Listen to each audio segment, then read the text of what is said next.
ભીલડી ખાતે રામનવમીની ભવ્ય શોભાયાત્રા નીકળી। આજે સમગ્ર ગુજરાતમાં રામનવમી પર્વની ધામધૂમપૂર્વક ઉજવણી કરવામાં આવી રહી છે, ત્યારે ડીસા તાલુકાના ભીલડી ખાતે રામનવમી પર્વની ભવ્ય રીતે ઉજવણી કરવામાં આવી હતી। આ પ્રસંગે ભવ્ય શોભાયાત્રા નીકળી હતી। ભીલડી રેલવે સ્ટેશન ખાતે આવેલ શ્રી જગદીશ્વર મહાદેવ મંદિર ખાતેથી નીકળેલી શોભાયાત્રા જૂની ભીલડી વિસ્તાર, જૈન દેરાસર, સોયલા નાળા વિસ્તાર થઈ સમગ્ર ભીલડી નગરનું પરિભ્રમણ કરી નિજ શ્રી જગદીશ્વર મહાદેવ મંદિર ખાતે પહોંચી હતી। ડીજેના તાલે વાજતે ગાજતે નીકળેલી ભવ્ય શોભાયાત્રામાં ઘણી જ વિશાળ બહોળી સંખ્યામાં ધર્મપ્રેમી જનતા સહિત લોકો જોડાયા હતા અને ભગવાન શ્રી રામના ગીતોથી સમગ્ર ભીલડી નગર ગુંજી ઉઠ્યું હતું।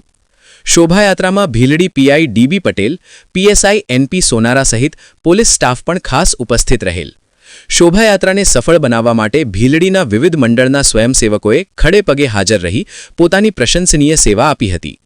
રંગેચંગે નીકળેલી શોભાયાત્રાએ સમગ્ર ભીલડી વિસ્તારમાં અનેરું આકર્ષણ જમાવ્યું હતું।